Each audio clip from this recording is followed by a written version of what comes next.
के प्रयासों को नई गति मिली है। आज से केरला में रेल कनेक्टिविटी और सशक्त हुई है।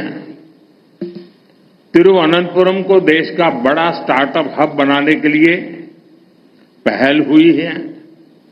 आज केरला से पूरे देश के लिए गरीब कल्याण से जुड़ी एक बड़ी शुरुआत भी हो रही है। आज PM Svanidhi credit card launch किया गया है। इससे देश भर के रेहड़ी, ठेले, फुटपाथ पर काम करने वाले साथियों को लाभ होगा।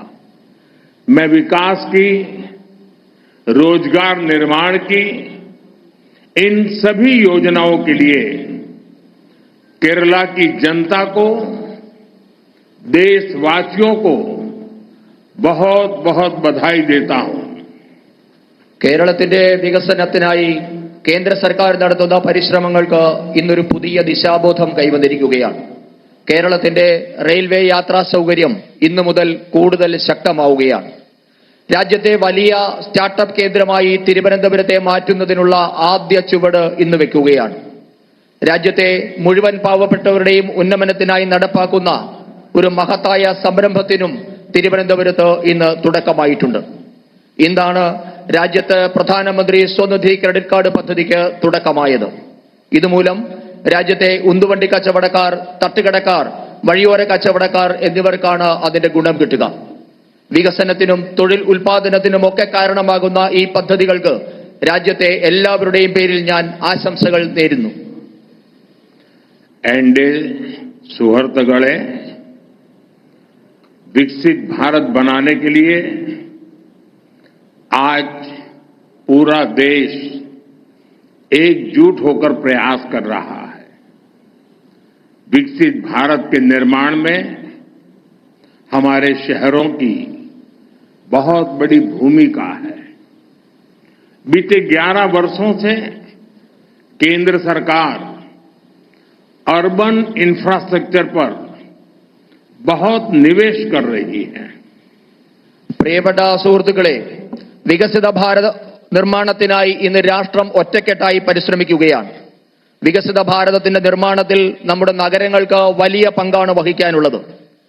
കഴിഞ്ഞ 11 വർഷമായി രാജ്യത്തെ നഗരങ്ങളുടെ അടിസ്ഥാന സൗകര്യ വികസനത്തിനായി കേന്ദ്ര സർക്കാർ വൻതോതിലുള്ള നിക്ഷേപമാണ് നടത്തിവരുന്നത്. सुहृदगणे, केंद्र सरकार शहर के गरीब परिवारों के लिए भी बहुत काम कर रही है. पीएम आवास योजना के तहत देश में 4 करोड़ से अधिक घर बनाकर गरीबों को दिए गए हैं. इनमें शहरी गरीबों के लिए 1 करोड़ से अधिक घर बनाए गए हैं. केरला के करीब 1.25 लाख शहरी गरीबों को भी उनका पक्का घर मिला है. പ്രിയപ്പെട്ടവരെ, നഗരങ്ങളിലെ ദരിദ്ര കുടുംബങ്ങളുടെ ഉന്നമനത്തിനായി കേന്ദ്ര സർക്കാർ നിരവധി കാര്യങ്ങളാണ് ചെയ്തുകൊണ്ടിരിക്കുന്നത്. പ്രധാനമന്ത്രി ആവാസ് യോജന വഴി ഇന്നുവരെ രാജ്യത്ത് 4 കോടി പുതിയ വീടുകൾ നിർമ്മിച്ചു നൽകി കഴിഞ്ഞിരിക്കുന്നു. ഇതിൽ 1 കോടിയിലധികം അടച്ചുറപ്പുള്ള വീടുകൾ കിട്ടിയത് നഗരപ്രദേശത്തെ സാധാരണ ദരിദ്രരായ മനുഷ്യർക്കാണ്. ഈ പദ്ധതി മൂലം കേരളത്തിൽ 25 ലക്ഷം നഗരവാസികൾക്കാണ് ഉറപ്പുള്ള വീടുകൾ കിട്ടിയത്. सुहृदगणे, गरीब परिवारों का बिजली का बिल बचे, इसके लिए पीएम सूर्यघर मुफ्त बिजली योजना शुरू की गई है. गरीबों को आयुष्मान भारत से 5 लाख रुपए का फ्री हेल्थ ट्रीटमेंट मिल रहा है. नारी शक्ति की स्वास्थ्य सुरक्षा के लिए मातृ वंदना योजना जैसी स्कीम बनाई गई है. केंद्र सरकार ने 12 लाख रुपए तक की इनकम उसको टैक्स फ्री कर दिया है. इसका बहुत बड़ा फायदा केरला के लोगों को भी हुआ है, विशेष करके मध्यम वर्ग को हुआ है, सैलरी क्लास को हुआ है। പ്രിയപ്പെട്ടവരെ, ദാരിദ്ര്യരേഖയ്ക്ക് താഴെയുള്ളവരെ വലിയ വൈദ്യുത നിരക്കിൽ നിന്നും രക്ഷിക്കുന്നതിനു വേണ്ടി സൗജന്യ വൈദ്യുത പദ്ധതിയായ PM സൂര്യഘർ യോജന രാജ്യത്ത് നടപ്പാക്കിയിട്ടുണ്ട്. രാജ്യത്തെ പാവപ്പെട്ടവർക്ക് പ്രതിവർഷം 5 ലക്ഷം രൂപയുടെ സൗജന്യ ചികിത്സ ഇന്ന് കിട്ടുന്നുണ്ട്. നമ്മുടെ രാജ്യത്തിന്റെ കരുത്തായ നാരീശക്തിയുടെ, സ്ത്രീ ശക്തിയുടെ ആരോഗ്യ സംരക്ഷണത്തിനായി മാതൃവന്ദന പോലെയുള്ള വിവിധ പദ്ധതികൾ ഇന്ന് കേന്ദ്ര സർക്കാർ നടപ്പാക്കിയിട്ടുണ്ട്. രാജ്യത്ത് 12 ലക്ഷം രൂപ വരെ വാർഷിക വരുമാനമുള്ളവരെ ആദായ നികുതിയിൽ നിന്നും കേന്ദ്ര സർക്കാർ ഒഴിവാക്കിയിട്ടുണ്ട്. ഇതിന്റെ വലിയൊരു പ്രയോജനം കേരളത്തിനും കിട്ടുന്നുണ്ട്. പ്രത്യേകിച്ച് കേരളത്തിലെ ശമ്പളക്കാരായ, മധ്യവർഗക്കാരായ സാധാരണ മനുഷ്യർക്ക് ഇതിന്റെ പ്രയോജനം ഇന്ന് കിട്ടുന്നുണ്ട്. एनडीए सुहृदगण, बीते 11 वर्षों में करोड़ों देशवासियों को बैंकिंग व्यवस्था से जोड़ने का बहुत बड़ा काम हुआ है। अब गरीब, SC, ST, OBC, महिलाओं, फिशरमैन, इन सभी को भी आसानी से बैंक लोन मिलने लगे हैं, जिनके पास कोई गारंटी नहीं है। सरकार खुद उनकी गारंटर बन रही है. പ്രിയപ്പെട്ടവരെ, കഴിഞ്ഞ 11 വർഷമായി രാജ്യത്തെ സാധാരണ മനുഷ്യരെ ബാങ്കിംഗ് സമ്പ്രദായവുമായി ബന്ധിപ്പിക്കാൻ കേന്ദ്ര സർക്കാർ വലിയ പ്രയത്നമാണ് നടത്തിവരുന്നത്. അതുമൂലം രാജ്യത്തെ പട്ടികജാതി, പട്ടികവർഗ, പിന്നോക്ക വിഭാഗം, സ്ത്രീകൾ, മത്സ്യത്തൊഴിലാളികൾ തുടങ്ങിയ വിവിധ ദുർബല വിഭാഗങ്ങൾക്ക് ഇന്ന് ബാങ്ക് വായ്പ അനായാസം കിട്ടിത്തുടങ്ങിയിരിക്കുന്നു. വായ്പയെടുക്കാൻ ഈട് നൽകാനില്ലാത്തവർക്ക് കേന്ദ്ര സർക്കാർ സ്വയം ഈട് നിന്ന് ഇന്ന് വായ്പ വിതരണം ചെയ്യുന്നുമുണ്ട്. एनडीए सुहृदगणे, जो लोग सड़कों के किनारे, गलियों में सामान बेचते हैं, इन स्ट्रीट वेंडर्स की स्थिति भी पहले बहुत बुरी थी. उन्हें सामान खरीदने के लिए कुछ 100 रुपये भी महंगे ब्याज पर लेने पड़ते थे. केंद्र सरकार ने पहली बार इनके लिए PM स्वनिधि स्कीम बनाई. इस स्कीम के बाद देश भर में लाखों साथियों को बैंकों से बहुत मदद मिली है. लाखों स्ट्रीट वेंडर्स को जिंदगी में पहली बार बैंक से कोई लोन मिला है. പ്രിയപ്പെട്ടവരെ, നേരത്തെ നമ്മുടെ രാജ്യത്തെ വഴിയോര കച്ചവടക്കാർ, തെരുവ് കച്ചവടക്കാർ എന്നിവരുടെ അവസ്ഥ വളരെ പരിതാപകരമായിരുന്നു. കച്ചവട സാധനങ്ങൾ വാങ്ങാനായി അവർക്ക് ചെറിയ തുകയ്ക്ക് പോലും വലിയ പലിശ കൊടുക്കേണ്ടി വന്ന സാഹചര്യമാണ് ഉണ്ടായിരുന്നത്. ഇവർക്കായാണ് കേന്ദ്ര സർക്കാർ ആദ്യമായി പ്രധാനമന്ത്രി സ്വനിധി പദ്ധതി ആവിഷ്കരിച്ചത്. ഇതോടെ ലക്ഷക്കണക്കിന് സഹോദരങ്ങൾക്ക് ബാങ്കിൽ നിന്ന് വലിയ സഹായങ്ങൾ കിട്ടാൻ തുടങ്ങി. ലക്ഷക്കണക്കിന് തെരുവ് കച്ചവടക്കാർക്ക് ജീവിതത്തിൽ ആദ്യമായി ബാങ്ക് വായ്പ കിട്ടിയതും PM സ്വനിധി പദ്ധതി നടപ്പാക്കിയ ശേഷമാണ്. एनडीए सुहृदगणे, अब भारत सरकार एक कदम आगे बढ़ते हुए इन साथियों को क्रेडिट कार्ड दे रही है. थोड़ी देर पहले यहां भी PM स्वनिधि क्रेडिट कार्ड दिए गए हैं. इसमें केरला के 10,000 और तिरुवनंतपुरम के 600 से अधिक साथी हैं.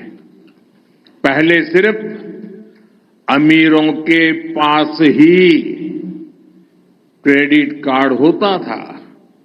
अब स्ट्रीट वेंडर्स के पास भी स्वनिधि क्रेडिट कार्ड है.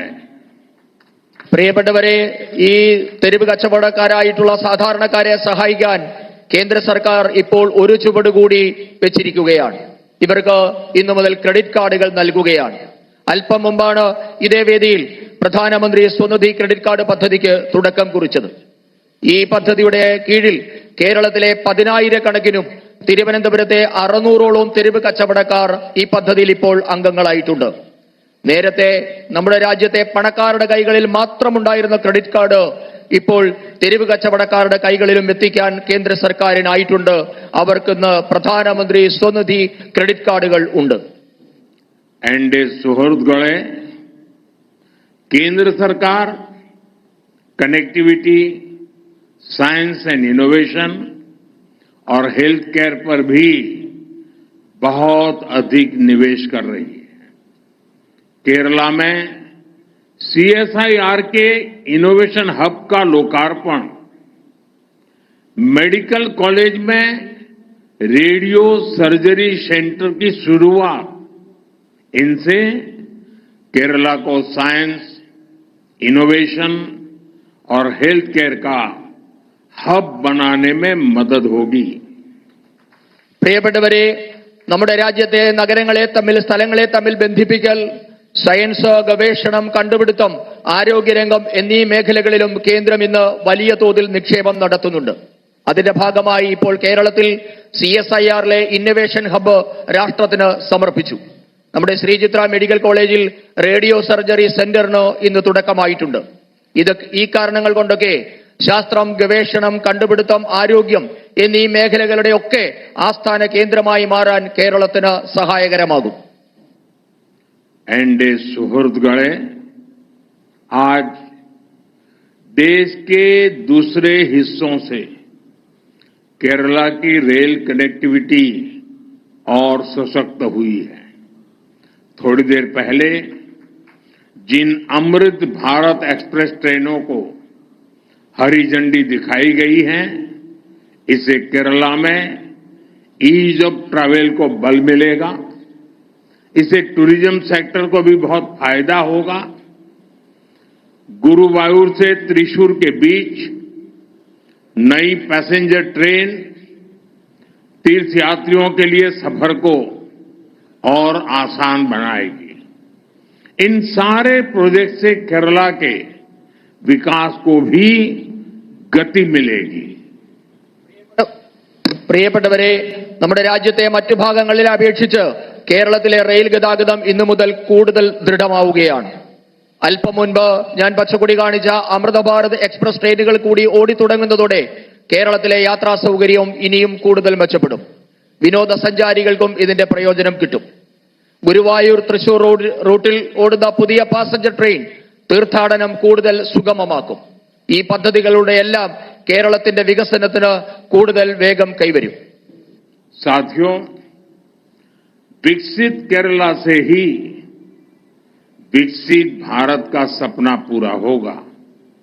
इसमें केंद्र सरकार पूरी शक्ति से केरला के लोगों के साथ खड़ी है. आप सभी को फिर से एक बार बहुत बहुत शुभकामनाएं देता हूं. अभी इसके बाद बगल में ही केरला के हजारों लोग, उत्साही लोग, आत्मविश्वास से भरे लोग मेरे भाषण का इंतजार कर रहे हैं और वहां भी मुझे बहुत खुल करके बोलने का मौका मिलेगा, जमकर के बातें करने का मौका मिलेगा और मीडिया को भी इसमें ज्यादा इंटरेस्ट नहीं होगा, उसमें ही ज्यादा होगा.